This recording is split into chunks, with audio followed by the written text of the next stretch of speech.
I know the question in all of your minds, what does data tell us about the shift in the candidate market?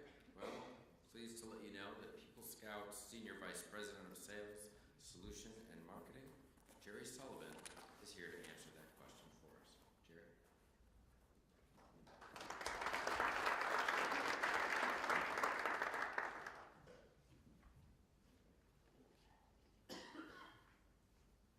So thanks very much for the opportunity to be with you today. What we're going to present today is not so much the content that we'll share with you, but the manner in which we share it. So the emphasis here is on using data visualization to help our recruiting teams, to help if we're an RPO practitioner in speaking to the business or speaking to hiring managers and really telling them what we're up against in the changing candidate marketplace globally and how tough some of these assignments are in terms of recruiting hard-to-fill needs for your organization. So keep in mind that it's the visuals that will emphasize versus the actual content that will be shared, which will also be helpful to you, okay? So it's no secret that for many positions there's a talent shortage. It's very important, weighs on the minds of CEOs. It's no longer an employer's marketplace around the world. For the most part, it's a candidate's marketplace. And candidates are looking for much more than an employer that they were 2 years ago, 3 years ago, a decade ago. So what it really means is it's a really tough assignment for our recruiting teams, whether you're a practitioner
rather logical and intuitive.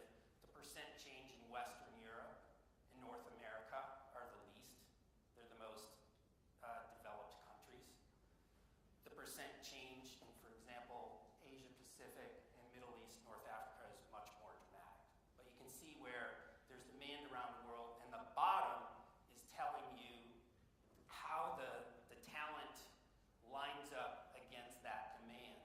So to the far right, you're seeing a lot of developed companies like countries like the UK, USA, strong trend to talent deficits. Okay, drivers, IT professionals, welders, niche positions. Go to the far left, you'll see the talent surplus. The most dramatic country, India. So that's going to tell you a little bit about what's going to happen to global labor as we fill needs globally versus, in regions of the world, respectively. But what we're using here is the dramatic effect of the supply and demand deficit to try to communicate our messages to what we're up against. So that you need to communicate. Maybe you need to rewrite job descriptions. Maybe you need to relook at compensation. Those types of things to help move the needle on making it a little bit easier. Charts. So what we're communicating in this chart is specific positions and categories around regions of the world that will be the most dramatically affected, because these are the ones that will have the most demand going out into 2021. Oxford Economics is the study that we gleaned this from. So you can see through this chart that we're highlighting these specific areas so that it'd be very meaningful to a series of stakeholders that we might have in the room, and we're telling them about what they're up against in terms of their hiring needs as an organization. A matrix. So this is another way to communicate information. So this is a study on the top 5 most important drivers for people to stay with an organization. So you can see there's some commonality here, but we're talking to a global organization, and we can show them in this powerful matrix what they need to do or what they need to address in different regions of the world. This is a way in which we can communicate that information. So candidates want more. So we've showed you graphs, charts, a matrix. This is a recruiting instrument that's very visually motivating to a candidate who may want to work for your organization or somebody that you've just onboarded. So in one picture, you can show them, hey, this is the support that we have for you in our company. This is how culture and engagement line up in our organization, versus a manual or just speaking to them. It's a very powerful visual that incorporates icons, pictures, to really tell the story about the support they're going to get in their new organization. So why does any of this matter?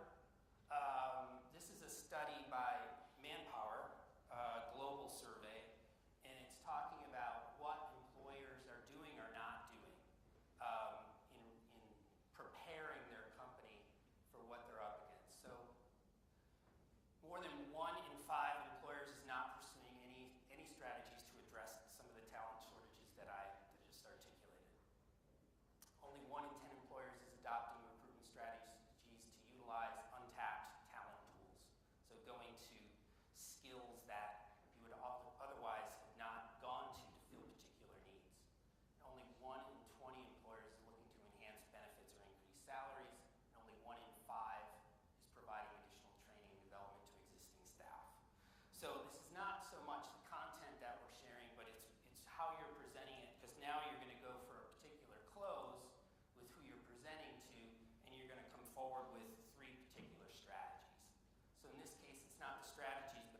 sources that HR professionals should be considering? Yeah, so I mean, so for instance, sometimes when I talk to people who are really new to recruiting or only just do it a little bit, they only know LinkedIn, but it's obviously broader than that. So what are some other sources that people really need to be thinking about when it comes to sourcing great candidates then?